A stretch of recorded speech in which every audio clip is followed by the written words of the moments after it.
নমস্কার, হর হর মহাদেব। আমরা দেখছেন পুজোর আসর বেঙ্গল ইউটিউব চ্যানেল। আর আমাদের সঙ্গে রয়েছে আমরা ইউটিউবের একমাত্র ঠাকুরমশাই দেবজিৎ চক্রবর্তী।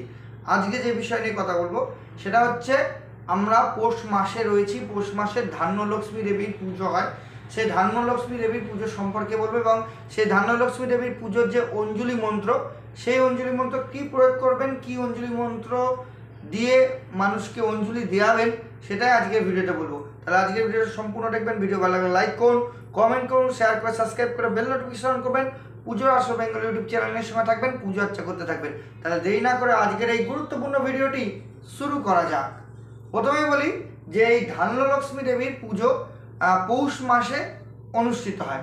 ধান্যলক্ষ্মী, ধনলক্ষ্মী নয় কিন্তু, ধান্যলক্ষ্মী। এই পুজোটি পৌষ মাসের অনুষ্ঠিত হয়। এটা বিশেষ করে এদেশীয়দের পুজো বলতে পারি, অর্থাৎ ভালো ভাষায় বলতে অনেকে ঘটি যাদের, তাদের এই পুজোটা বলা যেতে পারে। অর্থাৎ যারা এপার বাংলার লোক, তাদের এই ধরনের পুজোটা হয়ে থাকে, অনেকদিন ধরে হয়ে আসছে, তাই তারা এই পুজোটি করে। পৌষ মাসে কবে কবে এই পুজো করা যায়? পঞ্জিকায় ডেট থাকে দুখানা, অর্থাৎ শুক্লপক্ষে, পৌষ মাসের যে শুক্লপক্ষ অমাবস্যার পরে শুক্লপক্ষ পড়ে যায়, তারপরে দুখানা বৃহস্পতিবার এই পুজো করা যায়। এছাড়াও কিছু কিছু মানুষের আছে যেটা হচ্ছে পৌষ মাসের সংক্রান্তির দিন, ঠিক আছে, মকর সংক্রান্তির দিন এই পুজোটি হয়, এবং অনেকে আবার সংক্রান্তির আগের দিনও এই পুজোটি করে থাকে, ঠিক আছে। অনেকের আবার পয়লা মাঘ পুজোটা থাকে। এরকমভাবে এই ধান্যলক্ষ্মী দেবীর পুজো হয়, অর্থাৎ লক্ষ্মী দেবীর এই সময় পুজো হয়। কারণ যেহেতু এই সময় অনেক সময় নতুন ধান হতে, নতুন শস্য শ্যামলা বসুন্ধরা তৈরি হয়, তার জন্যই ধানলক্ষ্মী দেবী পুজো হয়। এটা একটি শীতকালীন পুজো, অর্থাৎ এই সময় পুজো করতে অবশ্যই খুব ঠান্ডা লাগে আমাদের।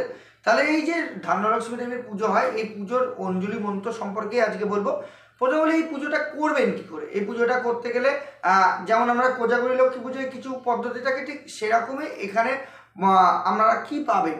এখানে যেটা হচ্ছে, এখানে ধানের মানে মূর্তি অনেক জায়গায় কম পাবেন, বেশিরভাগ কাটাতে পুজো করে। কাটাটা ধান দিয়ে সাজিয়ে তার উপরে আমরা দেখি যে একটা চেলি দিয়ে দেয়, এবং তারপরে পুষ্প দিয়ে সজ্জিত করা থাকে। যে মেয়েদের হাতে যেই গাছ কৌটো থাকে, সেই গাছ কৌটো এবং কিছু পেঁচা চারদিক দিয়ে সাজিয়ে দেয়। এক একজন এক এক রকমভাবে সাজায়। এখন অনেক বৈচিত্র্য এসে গেছে, তার মানে তার কি, এখন পেট্রোলের কাঁটা পাওয়া যায়। আমরা গিয়েই দেখছি যে পুজো করতে গিয়ে অনেকেই পেট্রোলের কাঁটা থাকে, অনেকের আবার এখন পাথরের করে নিয়েছে, যেটাকে বলে এই আপনার যে পেঁচাগুলো পাথরের পেঁচা করে নিয়েছে। এইভাবে সুন্দরভাবে তারা জিনিসগুলোকে সাজিয়ে নেয়, এবং একটি ঘর থাকে, ঘটে পুজো হয়। এখানে অন্যান্য যে ভোগ অন্ন দিয়ে পুজো খুব কম করতে দেখা যায়, অর্থাৎ এখানে খিচুড়ি অন্ন এই সমস্ত জিনিসের ব্যবহার থাকে না।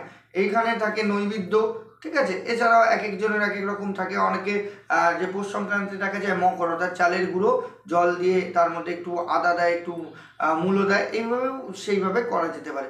তাহলে এইখানে মন্ত্র কী হবে, পুজো কী হবে। পুজো যেমন আমরা করি আজমন করে বিষ্ণু স্মরণ, এগুলো করার পর পঞ্চদেবতার পুজো করব। তার আগে সংকল্প এবং স্বস্তি বাচন করে নিতে হবে। স্বস্তি বাচন বলতে হবে ওম কর্তব্যস্মিন শুভ ধান্যলক্ষ্মী দেবী পূজা কর্মাণি, এইভাবে পুরো বিষয়টা যাবে।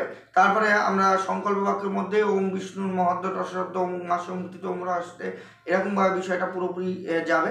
এইভাবে বিষয়টা আপনারা এগিয়ে নিয়ে যাবেন। শুক্লপক্ষে অবশ্যই হবে, যে তিথি হবে সেটাই করা হবে। এইভাবে করতে থাকবেন।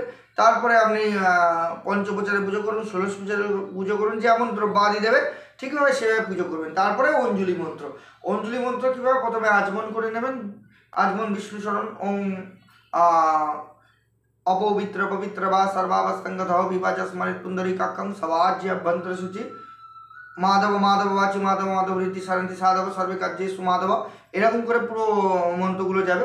তারপরে যেটা করতে হবে আমাদের, সেটা হচ্ছে প্রথমবার অঞ্জলি মন্ত্র, ঠিক আছে। ফুল বেলপাতা এইসব নিয়ে প্রথমবারে যে অঞ্জলি মন্ত্র হবে সেটা হচ্ছে নমস্তে সর্বভূতানাং বরদাসী হরিপ্রিয়ে জাগস্তিতাং প্রপন্নাং সামে ভুয়ত্র দচ্চর্চানং নাথ চচ্চনাথ এষ সচন্দন পুষ্প বিল্ল পত্রাঞ্জলি ধান্যলক্ষ্মী দেব্যই নম, এই মন্ত্র বলে দিয়ে দেবেন।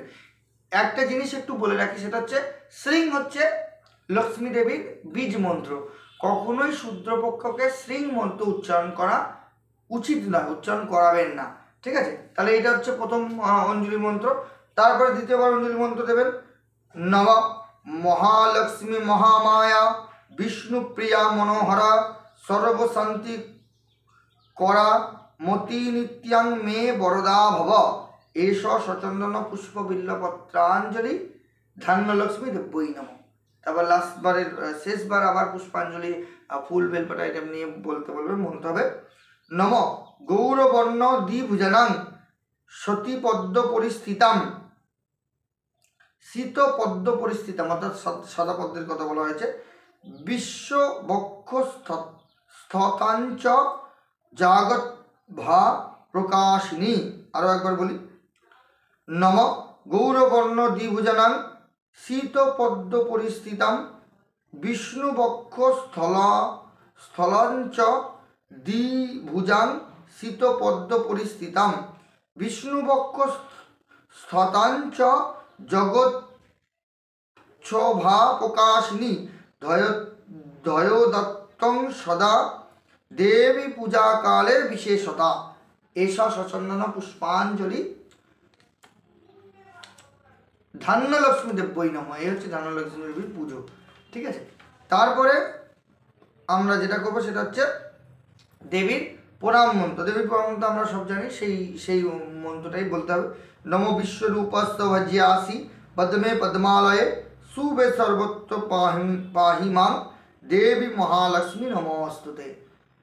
নম বিশ্বরূপস্থ ভজ্যাসি পদ্মে পদ্মালয়ে শুভে সর্বত্র পাহি মাং দেবী মহালক্ষ্মী নমস্তুতে। ব্রহ্মাণ্ড দেবায় গোব্রহ্মাণ্ড হিতায় জগদ্দিতায় শ্রীকৃষ্ণায় গোবিন্দায় নমঃ অবশ্যই বলবেন, কারণ এটা নারায়ণ সঙ্গে যাবে, তাই নারায়ণের অঞ্জলিও মন্ত্র পড়াতে পারেন। তৎপুরুষায় এটা বলাবেন। তারপরে আমরা তৈলক্য পূজিতে মহাদেব তৈলক্য পূজিতে সদা বিজয়াবর্ধনম শান্তির কুরু কদাপানে নারায়ণাং। তৈলক্য পূজিতে সদা বিজয়াবর্ধনম শান্তির কুরু কদাপানে নারায়ণাং নমস্তুতে, এই মন্ত্রটা পড়াবে, ঠিক আছে। তারপরে লক্ষ্মী এবং নারায়ণকে একসঙ্গে নমস্কার করে দেবেন। এই হচ্ছে ধান্যলক্ষ্মী দেবী পুষ্পাঞ্জলি মন্ত্র। তারপরে আপনি আরতি করবেন, শান্তির জল অবশ্যই দেবেন। এই হলো বিষয়। গ্রামগঞ্জে যখন এই ধান্যলক্ষ্মী দেবীর পুজো হয় তখন খুব সুন্দর লাগে। এবং গোলাতে পুজো করতে হয়। গোলাতে পুজো করতে গেলে কি করতে হয়, ওই একই রকম মন্ত্রে মানে আপনার দেবীর ধ্যান করে গোলাতে একটুখানি, যেহেতু ধান্য শস্য সেহেতু গোলার মধ্যে একটু পুষ্প দেবেন, একটু ধূপকাঠি দেখিয়ে দেবেন। এই হচ্ছে গোলা। এই হচ্ছে আজকের ভিডিও। যদি আজকের ভিডিও ভালো লাগে অবশ্যই লাইক করুন, কমেন্ট করুন, শেয়ার করে সাবস্ক্রাইব করবেন, নোটিফিকেশন করবেন এবং আপনারা কমেন্ট করুন কী ধরনের ভিডিও দেখতে চান, কী ধরনের ভিডিও আপনাদের দরকার। আর নতুন নতুন বিষয়ের ভিডিওটা অবশ্যই আনবো। আজকের মতো ভিডিও এখানেই। ভিডিও ভালো লাগে লাইক করুন, কমেন্ট করুন, শেয়ার করে সাবস্ক্রাইব করবেন, নোটিফিকেশন অন করবেন। পুজো আসর বেঙ্গল ইউটিউব চ্যানেলের সঙ্গে থাকবেন, পুজো আর্চা করতে থাকবেন। নমস্কার।